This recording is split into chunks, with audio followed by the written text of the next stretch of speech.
Yuk, dukung UFIT TV dengan belanja di UFIT Store. www.ufitstore.com. Alhamdulillah wassalatu wassalamu ala Rasulillah wa ala alihi wa ashabihi wa mawala amma ba'd. Insyaallah taala kita lanjutkan pembahasan kita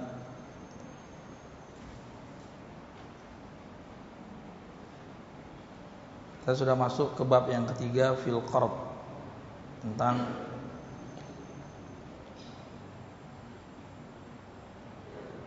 hutang.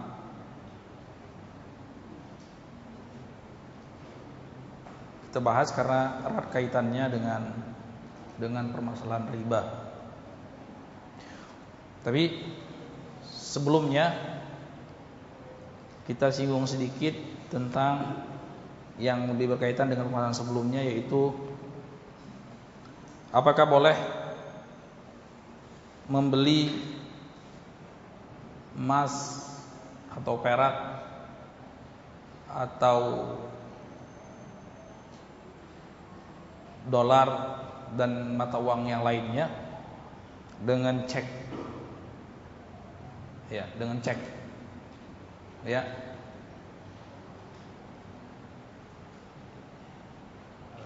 Di istilah ulama ada cek musaddaq, ghair musaddaq, artinya ada cek yang benar kan, yang bukan yang kosong, ya. Cek yang benar-benar ada uangnya di situ dan tertuju kepada siapa dan jelas.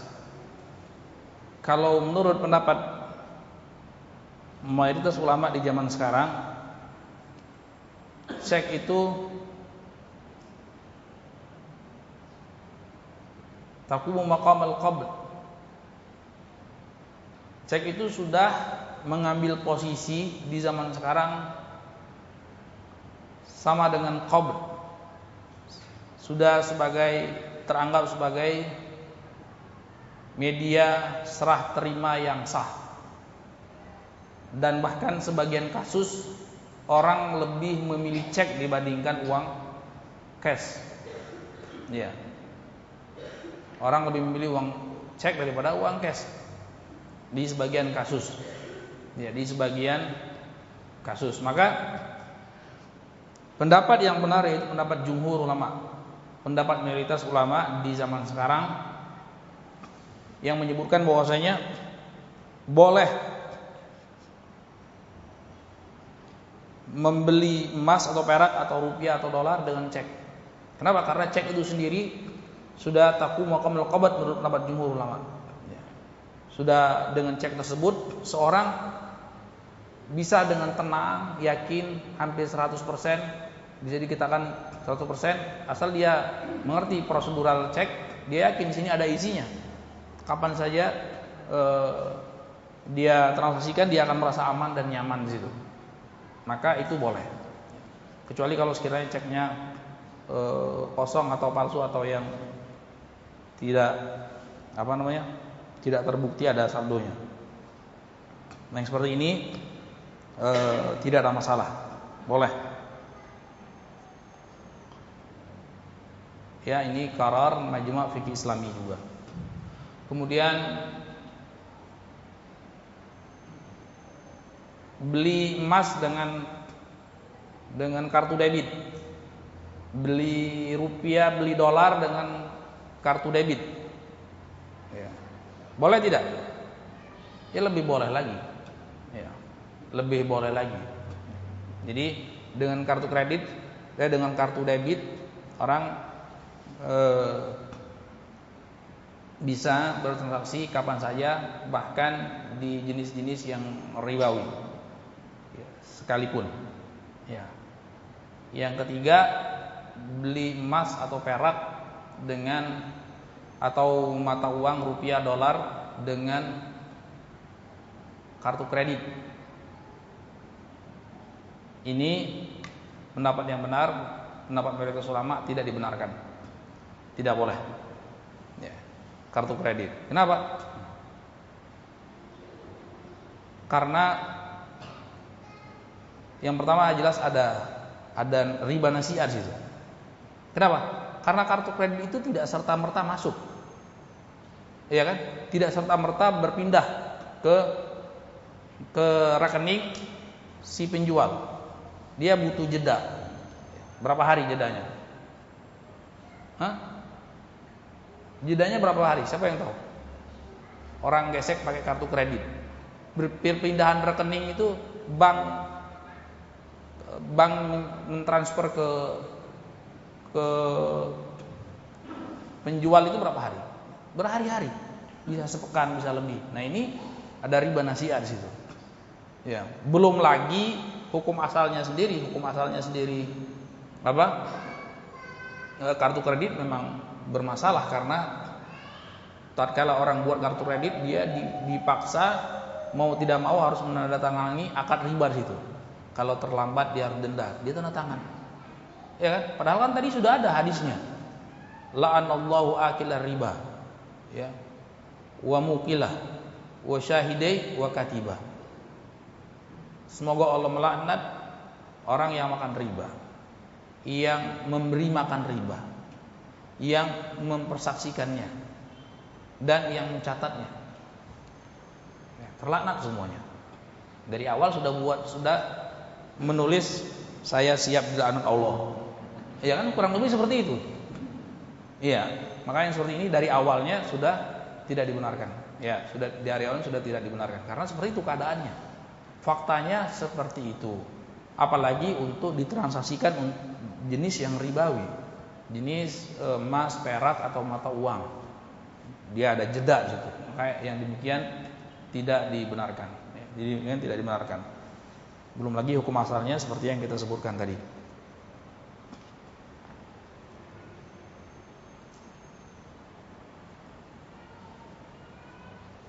Kemudian kaitannya dengan qard, kaitannya dengan pinjam atau hutang. Definisinya daf'u mal liman yantafi'u bihi wa yuraddu badaluhu,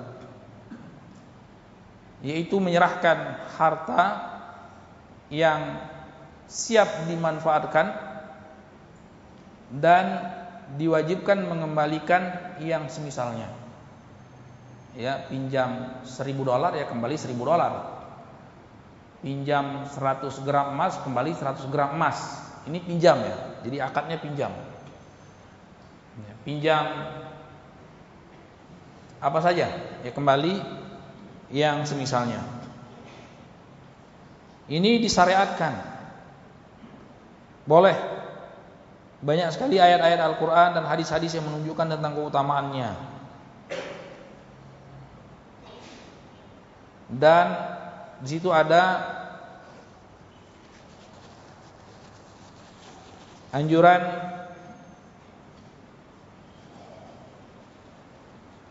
memenuhi kebutuhan kaum muslimin, meringankan kesulitan kaum muslimin. Dan ulama sepakat tentang kebolehannya.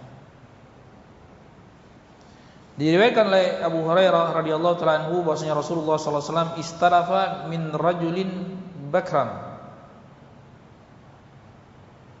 Rasulullah SAW pernah meminjam dari seseorang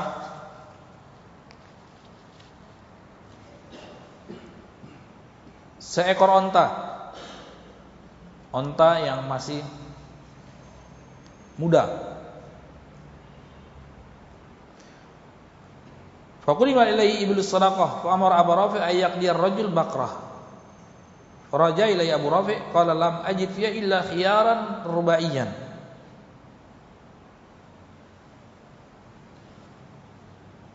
Kemudian datanglah berikutnya onta. Kemudian Rasulullah perintahkan kepada Abu Rafi' untuk membayar hutang Rasulullah SAW. Ya. Kemudian Abu Rafi' berkata kepada Rasulullah, "Ya Rasulullah, aku tidak mendapati kecuali yang lebih bagus dari onta yang engkau pinjam terlebih dahulu." Ini riwaian onta yang sudah betul-betul sempurna, umurnya di kisaran 7 tahun. Kalau Fati mungkin kisaran 2 tahun atau 3 tahun. Ya, bakran. Kata Rasulullah, "Ma'ati ya, enggak apa-apa. Kasih. Bayar hutangnya." Inna khiyaran nas ahsanuhum qada'an. Sebaik-baik manusia adalah orang yang menunaikan hutangnya lebih baik. Jadi tadi mungkin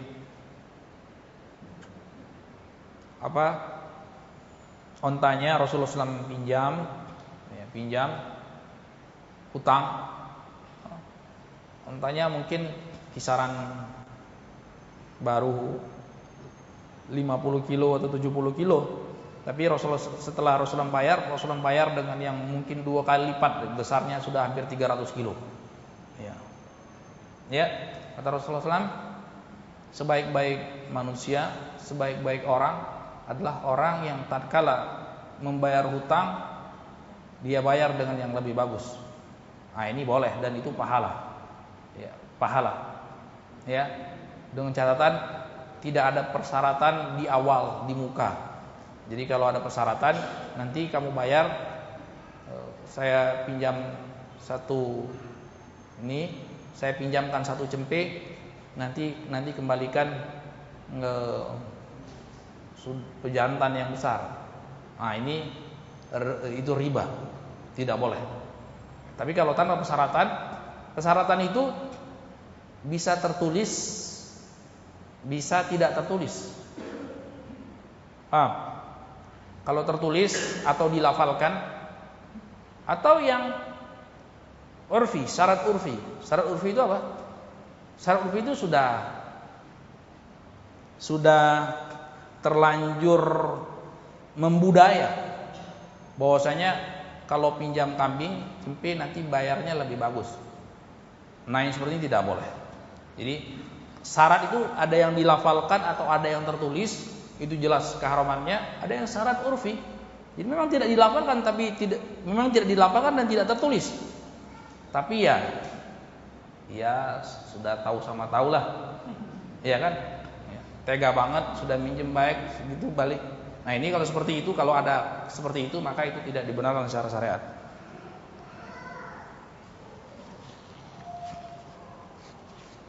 Wa min al-adillah ala fadlihi, dalil di antara dalil tentang keutamaan menghutangkan, hadis Ibnu Mas'ud radhiyallahu taala anhu, Rasulullah SAW bersabda yang dikeluarkan oleh Imam Ibnu Majah, "Ma min muslim yuqridu musliman qardan marrataini illa kana qasadaqatiha marratan." Tidaklah seorang muslim meminjamkan muslim yang lain, meminjamkan pinjaman, menghutangkan hutangan 2 kali, maka dia sama seperti memberikan sedekah 1 kali. Intinya hadis ini sebagian ulama menghasankannya. Di antaranya Al-Albani rahimahullah taala. Intinya itu kan memberikan keringanan, Hadisnya banyak sekali, keumuman dalil, dalil di dalam Al-Quran maupun dalam Sunnah Rasulullah SAW yang anjuran untuk berbuat baik kepada sesama kaum muslimin.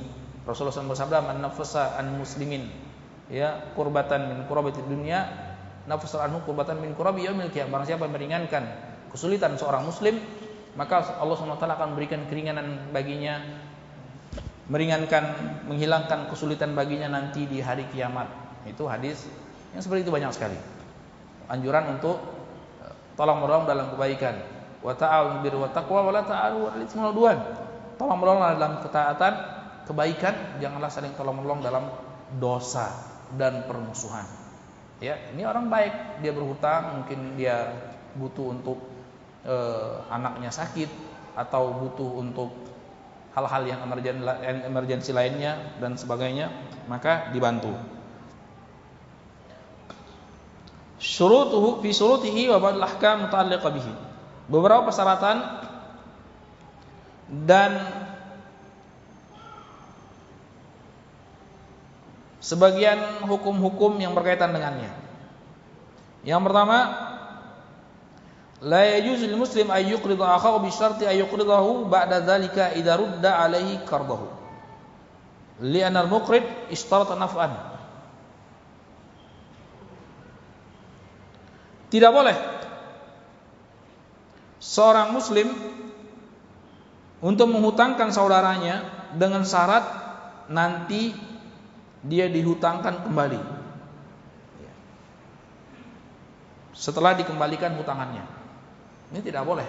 Dia menghutangkan dengan syarat nanti dihutangkan kembali. Kenapa? Karena yang menghutangkan mensyaratkan ada manfaat. Sementara kullu qardin jara naf'an fa riba. Setiap hutangan yang di situ diambil manfaat, keuntungan materi, maka di situ ada riba. Ya, keuntungan materi di situ ada riba. Materi atau kemaslahatan? Ya, materi atau kemaslahatan. Kalau keuntungan akhirat jelas ada kan? Setiap orang yang mengutangkan itu semestinya dia niatkan pahala di sisi Allah Subhanahu wa taala. Ya, pahala kan keuntungan. Ya, pahala kan keuntungan. Jadi kemaslahatan di sini kemaslahatan yang kembali kepada kemaslahatan duniawiyah. Kemaslahatan duniawiyah dari satu sisi orang yang meminjamkan.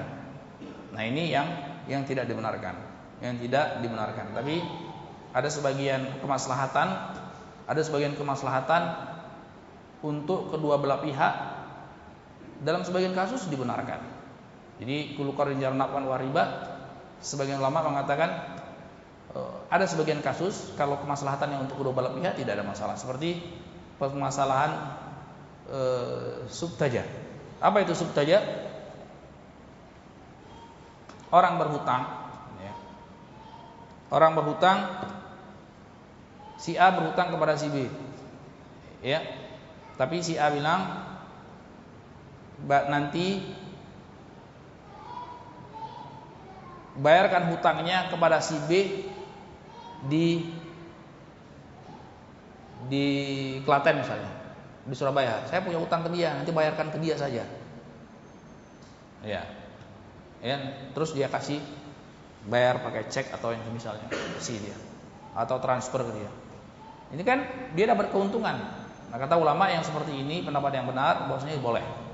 Ya. Kedua belah pihak mengambil faedah. Ya. Si yang berhutang ada kemaslahatan, demikian juga yang menghutangkan ada kemaslahatan, itu tidak ada masalah. Kayaskunahu darahu majanan aw rakhisa, atau dia syaratkan saya pinjemin tapi saya boleh pakai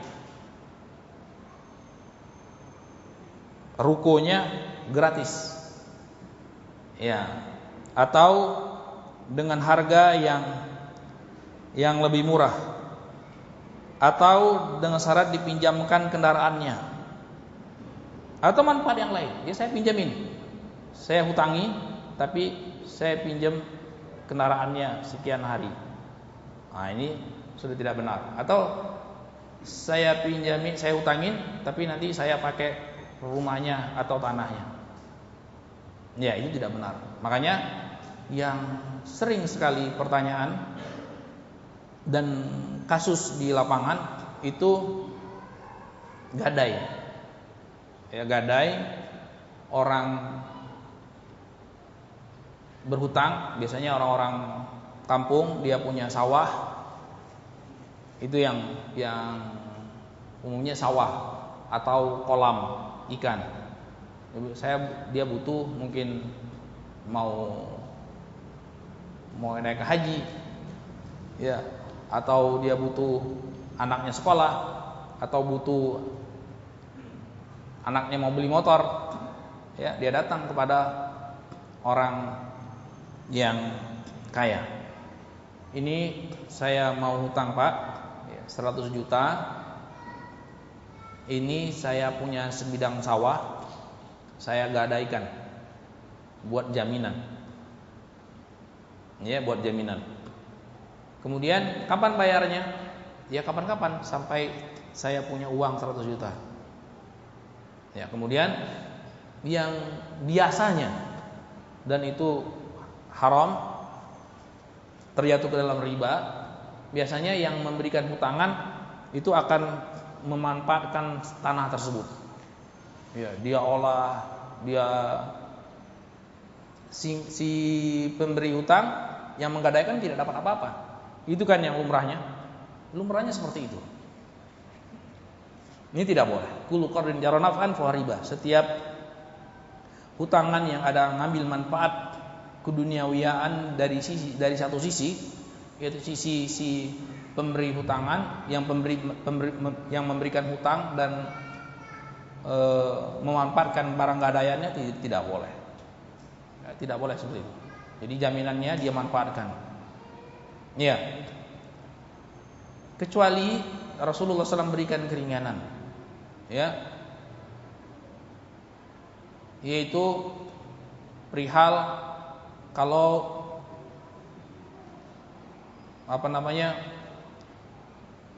onta barang tunggangan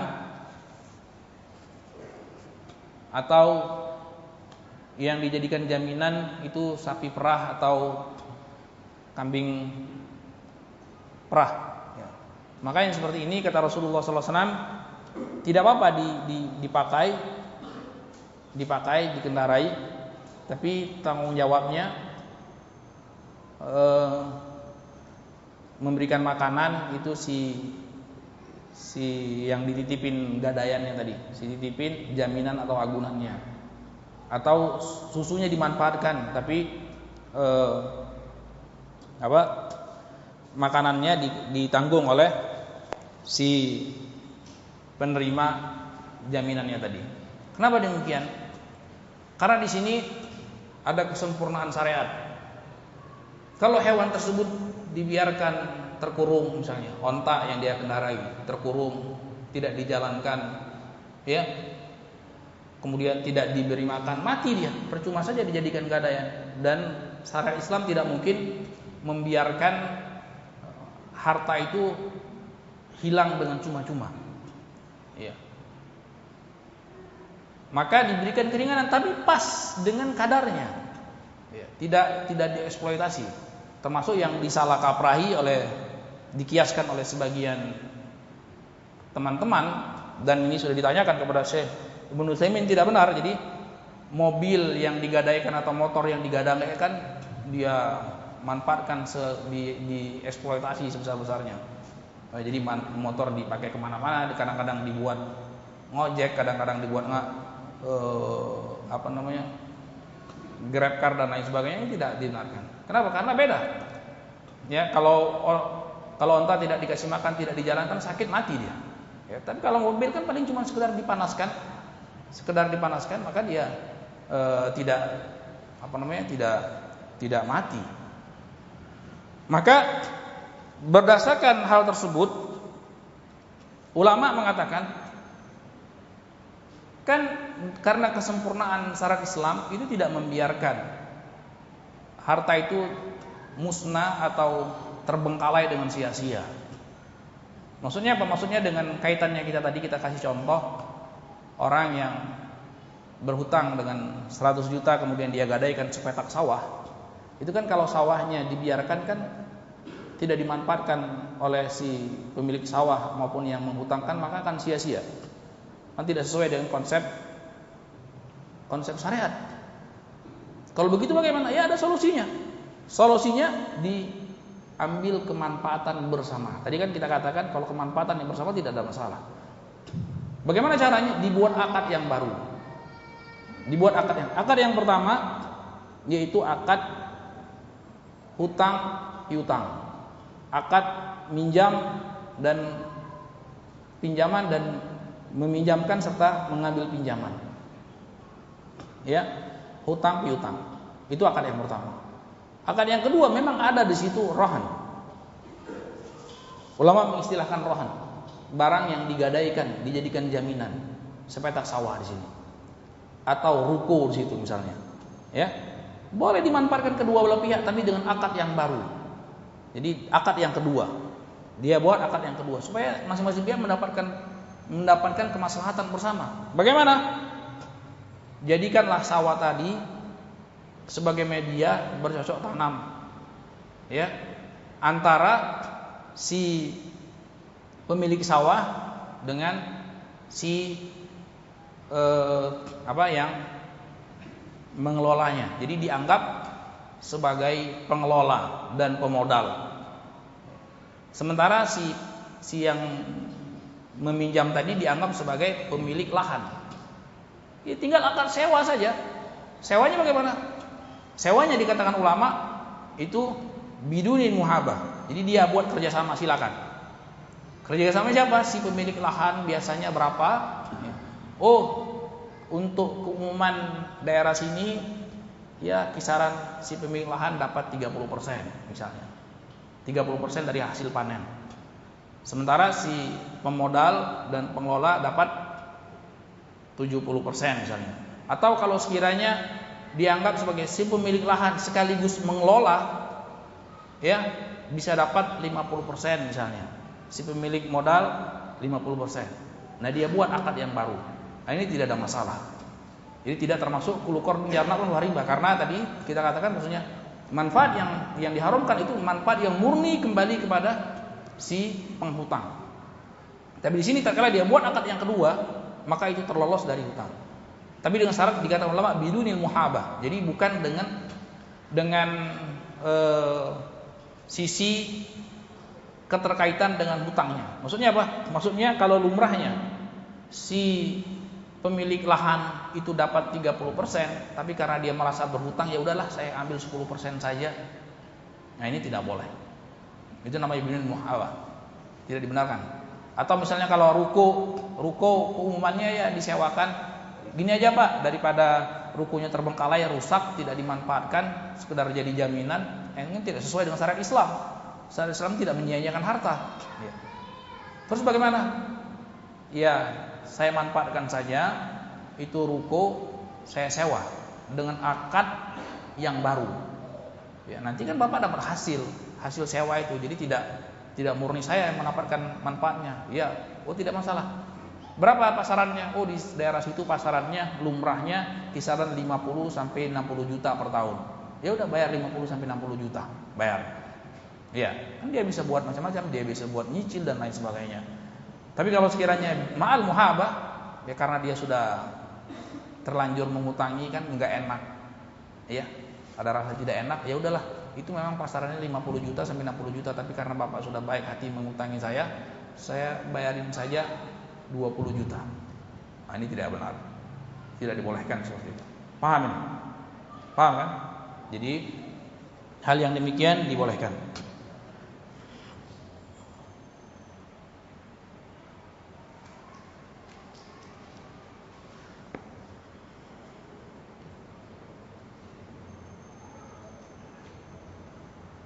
Fa inna jama'atan min ashabin Nabi sallallahu alaihi wasallam aftau bima yadullu ala adami jawaz zalik wa ajma'ul fuqaha ala man'ihi. Jadi para sahabat Rasulullah SAW berfatwa tentang tidak bolehnya yang demikian. Tidak bolehnya seseorang mengambil kemanfaatan dari hutangan yang dia berikan kepada orang yang berhutang kepadanya. Dan ulama sepakat. Yang kedua, ayyakunal muqrid jaizat tasarruf. Syarat yang kedua. Yang pertama tidak boleh mengambil kemanfaatan keduniawiaan, benda atau yang semisalnya, kemanfaatan dari satu sisi saja, dari yang menghutangkan. Yang kedua, hendaklah orang yang menghutangkan itu orang yang dibenarkan secara syariat untuk melakukan transaksi. Maksudnya apa? Maksudnya orangnya pertama dia harus baligh, yang kedua dia berakal, ya, yang ketiga rasyid. Ya saya tabarruh, rasyid itu orangnya benar gitu, bukan orang ya ada akalnya tapi seperempat. Keterbelakangan mental misalnya. Ya dia tidak bisa memilah. Semestinya harganya 10 juta dia kasih aja, ya 1 juta dia nggak peduli. Ya, yang penting dia bisa dapat permen atau apa, yang demikian tidak dibenarkan. Yasihu tabarru'uhu, yang dibenarkan dia apa? Memberikan hadiah. Orang boleh kalau orang baligh, berakal dan dia rasyid, artinya akalnya benar, bisa memilah yang menguntungkan mana yang rugi. Kemudian orang yang seperti ini, sebagaimana dia boleh memberi barang-barangnya, boleh kan orang kasih hadiah, demikian juga dia boleh kasih hutang. Iya. Kemudian yang ketiga, laisa lil muqrid ay yashtarita ziyadatan fi malihi alladhi aqradahu li anna dzalika minar riba. Tidak dibenarkan orang yang memberikan hutangan mensyaratkan tambahan. Tambahan itu bisa dari jumlah ataupun kuantitas. Iya. Jumlah atau kuantitas. Jumlah misalnya pinjam 1 kambing kembali 2 kambing. Ya, pinjam 1 kambing beratnya 10 kilo, nanti balikin beratnya jadi 30 kilo syaratnya. Ini riba. Ya. Li'anna dzalika riba, la yajuzu akhdhuha, tidak boleh. Bal yaqsal mabla allazi, jadi dia harus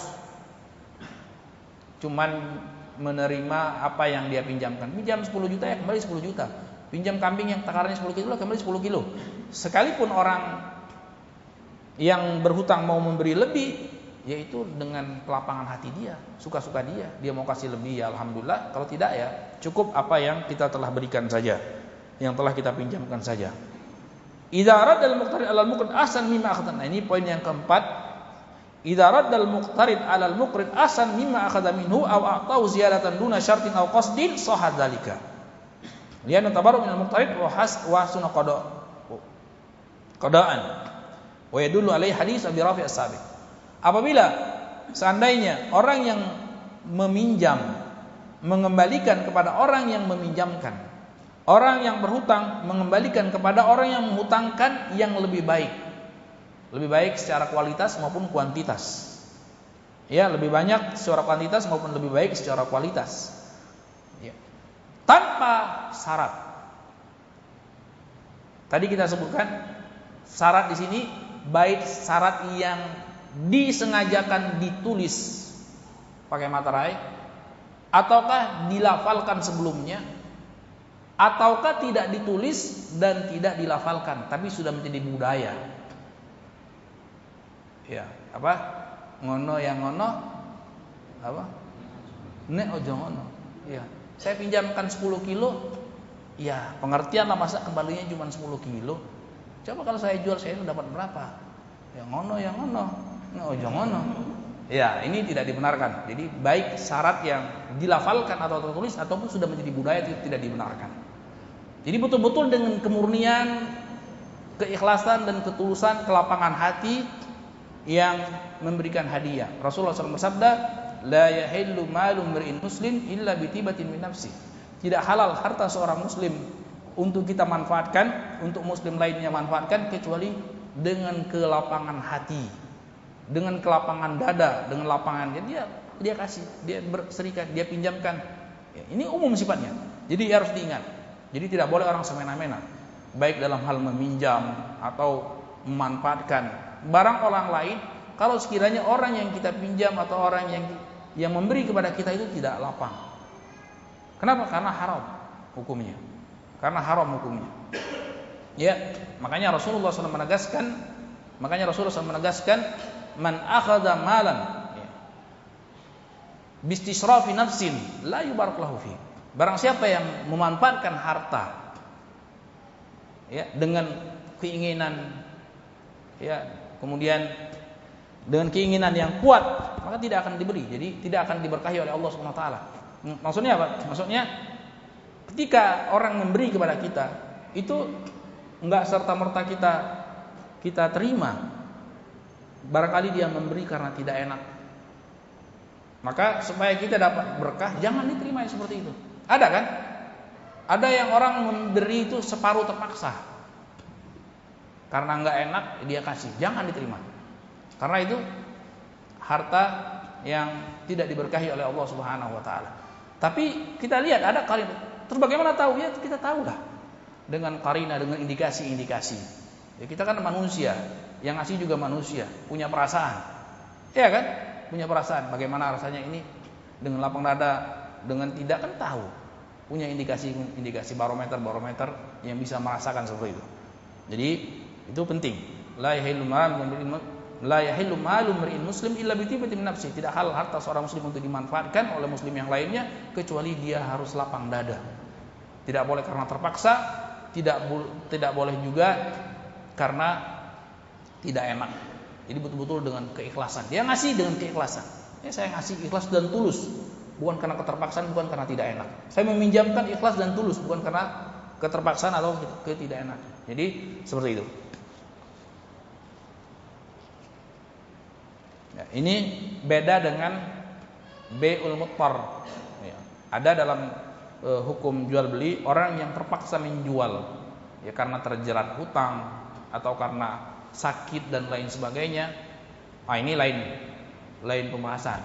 Misalnya orang terjerat hutang di bank, ya, dia jual barangnya untuk melunasi barangnya, hutang di bank. Ini terpaksa, maka boleh tidak kita membelinya? Boleh, ya, boleh. Apalagi kalau sekiranya kalau tidak dibeli maka mungkin barang dia akan semakin parah sakitnya atau semakin berlarut-larut hutangnya dan lain sebagainya. Itu namanya bai'ul muttar, ya. Tapi jangan diusahakan, kata ulama dinasihatkan, jangan terlalu mengambil kesempatan dalam kesempitan. Ya. Sesama muslim, al-muslim, kata Rasulullah SAW bersabda, la yu'minu ahadukum hatta yuhibba li akhihi ma yuhibbu li nafsihi. Tidaklah beriman seorang mukmin sampai dia mencintai apa yang dicintai oleh saudaranya. Itu harus digarisbawahi. Ya, harus digarisbawahi, itu kaidah seorang muslim terhadap saudara sesama muslim. La yu'minu ahadukum hatta yuhibba li akhihi ma yuhibbu li nafsihi. Tidak beriman salah seorang di antara kalian sampai dia itu mencintai apa yang dicintai oleh saudaranya. Dikatakan oleh Al-Allamah Ibnu Utsaimin rahimahullah taala, seorang yang tidak menerapkan kaidah tersebut dalam dirinya berarti sepanjang hidupnya dia dalam keadaan dosa besar. Kenapa? Karena dosa besar itu salah satu kaidahnya apa yang diancam hilangnya iman. Nah, di sini Rasulullah mengancam hilangnya iman. La yu'minu ahadukum. Tidak beriman salah seorang di antara kalian sampai dia mencintai apa yang dicintai oleh saudaranya. Jadi kalau ada seorang muslim, dia tidak mencintai apa yang dicintai, dia tidak mencintai saudaranya muslim sebagaimana dia mencintai apa yang dia cintai. Ya, kita senang untuk kita sehat. Sebagaimana kita juga harus berharap saudara kita sehat, sesama muslim. Sebagaimana kita senang kita tidak diganggu, kita juga jangan sampai memiliki perasaan yang tidak seperti itu. Sebagaimana kita senang untuk dibantu, ya, kita juga harus memposisikan saudara kita muslim juga, kita juga senang supaya mereka bisa dibantu seperti itu. Ya, ini nas'alullah taufiq wal afiyah.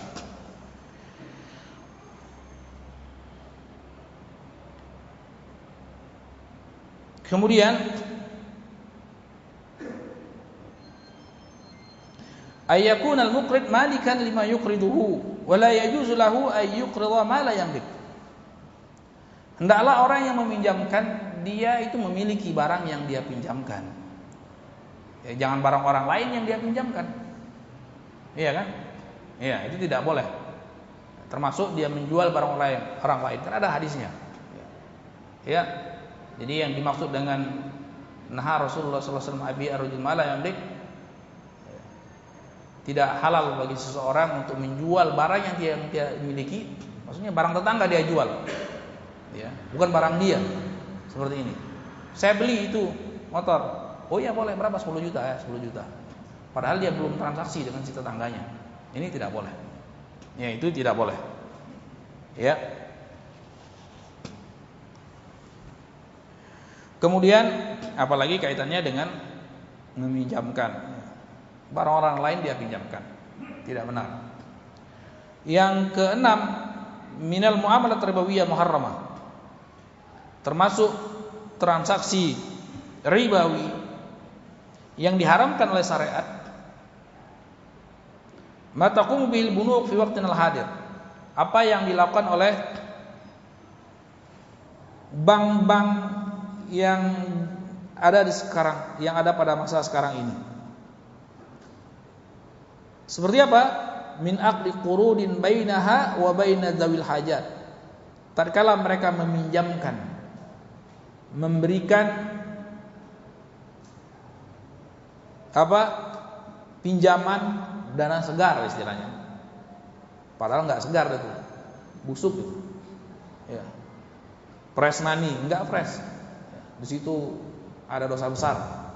Ya, wal iyadu billah. Sebagaimana jelas ancamannya dari Allah dan Rasulnya. Bank meminjamkan kepada orang-orang yang memiliki kebutuhan, baik kebutuhan yang sifatnya kebutuhan pokok maupun yang lainnya. Fatadfa lahum mabali minal nadhir fa'idah muhaddadah. Ta'khudhuha ziyadatan al-maghul qard.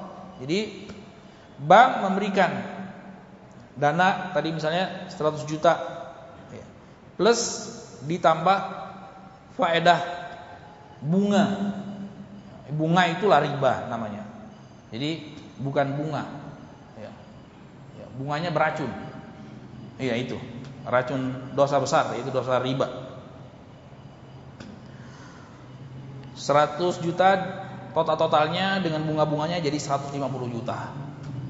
Itu bunga 50 juta haram hukumnya. Dan dua-duanya berdosa dan dua-duanya terlanat. Sekaligus yang mencatat maupun yang bersaksi. Yatafiqal bank ma'al muqtarin ala qimatil qard thumma yadfa lahu al-bank aqall min al-qimah al-muttafaq alaih. Atau buat kesepakatan. Kalau tadi bank meminjamkan 100 juta kembalinya 150 juta totalnya, atau buat kesepakatan di awal 100 kembali 150 juta ini uang 100 juta. Ya, jadi dari awal sudah dibilang ini 100 juta, tapi anggaplah kamu pinjam 150 juta. Ya, sepakat. Nanti bayar 150 juta. Yatlub al-muqtarid minal bank masalan mablagh 100.000. Misalnya yang meminjam minta 100.000. Ya, 100.000. Ini 100.000 maksudnya 100.000 real. Ya.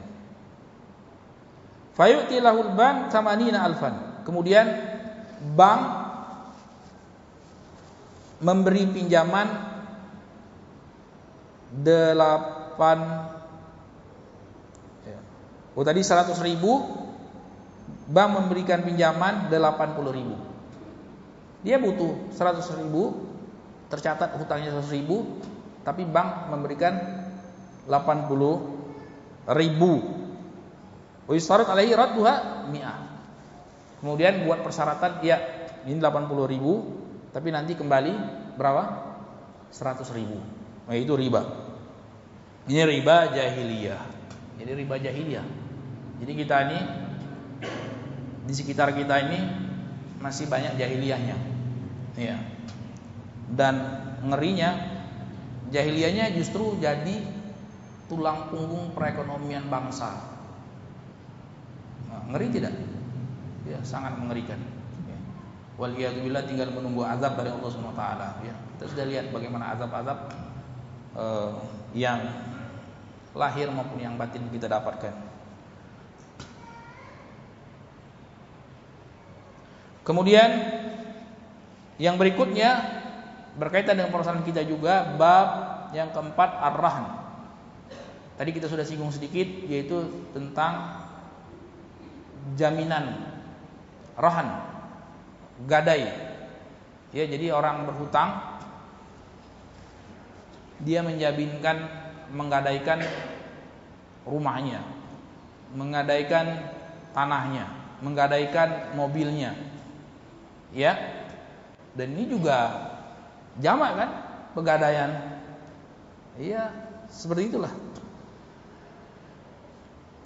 Maknanya apa? Rahan ja'lu ainin maliyah wasiqatan bidain. Menjadikan harta sebagai jaminan. Ya, orang kan apa dong jaminannya? Saya kasih 100 juta, jangan-jangan kamu kabur. Ya, hilang ditelan bumi. Ya udah, saya punya jaminannya, ini mobil. Mobilnya berapa nilainya? Ya ini saya beli 300 juta, kalau dijual sekarang ya masih dapat 200 juta. Oke. Ya. Liyustasla minha au min thamaniha. Ya ta'addar al-wafa. Ya, boleh itu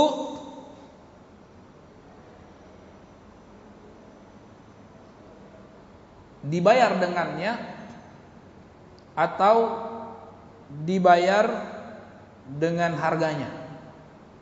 Apa maksudnya? Jadi kalau pinjam tadi 100 juta, ya, jaminannya apa? Oh, ini mobil. Ini mobilnya, jaminannya.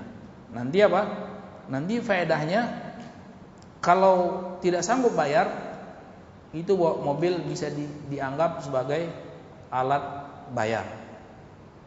Atau kalau sekiranya, wah jangan, eman-eman, itu masih laku 150 juta. Ya udah, jual dulu 150 juta, kemudian bayarkan 100 juta. Tidak ada masalah. Ya. Ini salah satu jalan tengah. Ya. Salah satu jalan tengah antara yang meminjamkan dengan yang meminjam. Karena untuk cari kepercayaan di zaman sekarang kan sulit. Ya. Ini salah satu solusinya supaya tenang. Ya udah nih dikasih jaminan. Dalilnya apa? Dalilnya Allah berfirman dalam Al-Qur'an, "Wa in kuntum 'ala safarin wa lam tajidu katiban farihanun maqbudah." Jadi sebagai alat bukti yang kuat, jaminan yang kuat ketika kalian dalam keadaan safar, ada memerlukan pinjaman, maka tidak ada saksi dan lain sebagainya, boleh serah terima jaminan, ya, pinjam, ini boleh, ini sudah kasusnya pinjam meminjam, ya, hutang menghutang itu sudah boleh. Pinjam emas, ya, jaminannya, pinjam uang, jaminannya emas, tidak ada masalah. Pinjam uang, jaminannya kayu, pinjam uang, jaminannya besi, pinjam uang, jaminannya semen, tidak ada masalah. Wa taqyid bi safar bil ayat makhrajal ghalib fal mafhum lahu. Itu sebagai contoh aja. Jadi bukan harus ketika safar boleh ada jaminan, tapi keumumannya seperti itu. Kenapa? Karena sunnah hadis Rasulullah SAW yang banyak membolehkan tentang akad rahn, menggadaikan atau membuat jaminan, ya, hutang dengan jaminan ketika tidak dalam keadaan safar. Sebagaimana hadis Aisyah radhiyallahu taala anha, anna Nabiy sallallahu alaihi wasallam ishtarata aman min yahudiyyin ila ajalin wa rahanahu dir'an min hadid. Rasulullah sallallahu alaihi wasallam pernah membeli, lihat di sini. Rasulullah SAW pernah membeli makanan, ya, dalam riwayat itu gandum 30 sok. Ya, 30 sok sekisaran 75 sampai 90 kilo. Karena ulama berbeda, satu sok ada yang mengatakan 2,5 kilo, ada yang mengatakan 3 kilo. Tapi umumnya seperti itu. Ada yang mengatakan kurang dari 2,5 kilo. Rasulullah SAW membeli gandum dari seorang Yahudi, tapi bayarnya kapan-kapan. Itu namanya ila ajal.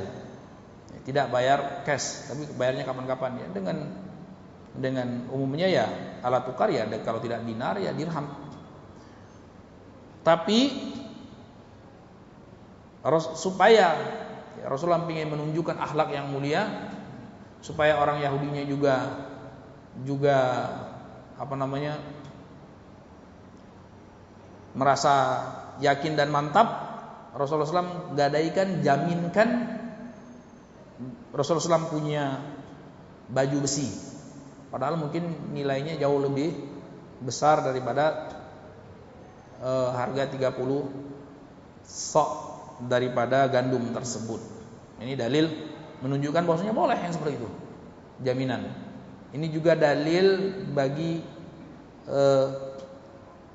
permasalahan kita yang sudah kita sebutkan tentang bolehnya bertransaksi jenis ribawi dengan kelompok yang berbeda walaupun tidak selesai di tempat serah terimanya, yaitu kelompok makanan pokok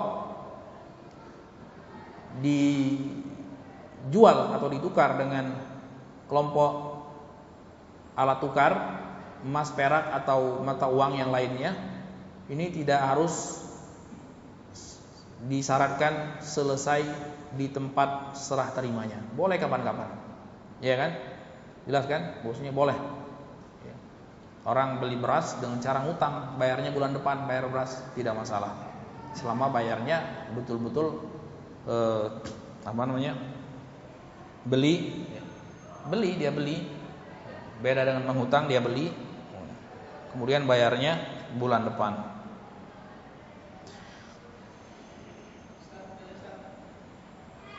Ya, Pak. Assalamualaikum.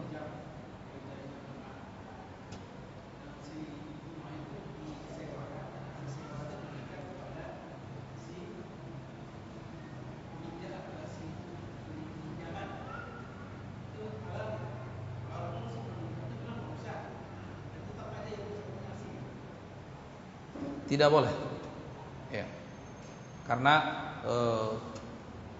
kullu qardin jaranafan fahuwa riba. Setiap pinjaman kemudian si yang meminjamkan mengambil kemanfaatan sepihak, maka itu ada riba. Iya, sama saja. Riba itu dari zaman dulu ikhlas, Pak. Iya, jadi tidak boleh aturan seperti itu. Paham maksudnya? Jadi rihan, jaminan itu tidak boleh dimanfaatkan sama sekali, kecuali kalau dia buat akad yang baru. Akad yang baru? Hah? Iya, dia harus buat akad yang baru kalau mau dapat solusi yang sesuai dengan syariat, biar terlepas dari bahaya riba. Caranya apa? Caranya si peminjam itu yang sewa. Paham? Yang meminjamkan uang sewa dia dari yang meminjam. Nah, itu boleh. Paham? Jadi Bapak pinjam sama saya. Bapak pinjam sama saya uang 100 juta. Kemudian sebagai jaminannya ruko. Ya kan? Nah, Bapak kasih ruko ke saya, ya kan? Kalau ruko tersebut saya sewakan kemudian saya manfaatkan, saya terkena riba. Walaupun dengan keikhlasan sepemilik ruko, sepemilik si pemberi jaminan, itu riba dengan kesepakatan para ulama. Ya, tidak ada ulama yang tidak mengatakan riba itu riba haram. Terus syariat Islam itu syariat yang mulia, tidak mungkin menyia-nyiakan harta. Kalau tidak dimanfaatkan sia-sia dan rusak itu ruko. Terus apa solusinya? Ada solusinya. Solusinya si yang memberikan pinjaman, Pak, ini daripada ruko tidak terpakai, saya juga haram memanfaatkannya sepihak. Maksudnya kemanfaatannya murni ke saya. Bagaimana kalau saya sewa saja? Sewa pun dengan persyaratan. Persyaratannya apa? Bidunil muhabah, kata ulama. Maksudnya apa? Maksudnya bidunil muhabah itu enggak pakai pekewuan. Maksudnya apa? Kalau lumrahnya pasaran di jalan, ini jalan apa namanya? Ya. Nah, di sini pasarannya ruko 2 tingkat dengan 7 kali 15, pasarannya 100 juta setahun. Ya udah 100 juta setahun. Ya, itu namanya bidunil muhabah. Tapi kalau pakai muhabah, ya kan Bapak sudah terlalu baik sama saya, meminjamkan saya. Ya udah deh, separuh aja 50 juta, itu haram. Paham?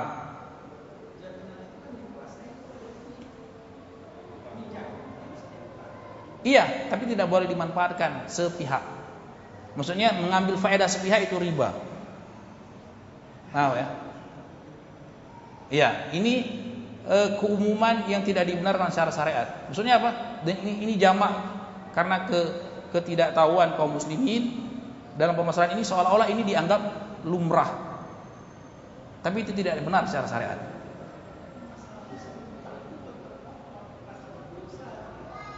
Kenapa merasa berdosa? Kenapa? Kalau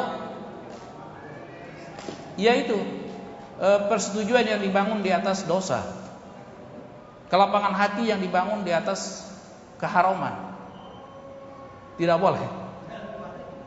Tadi jalan keluarnya saya kasih. Saya kasih jalan keluarnya, ya.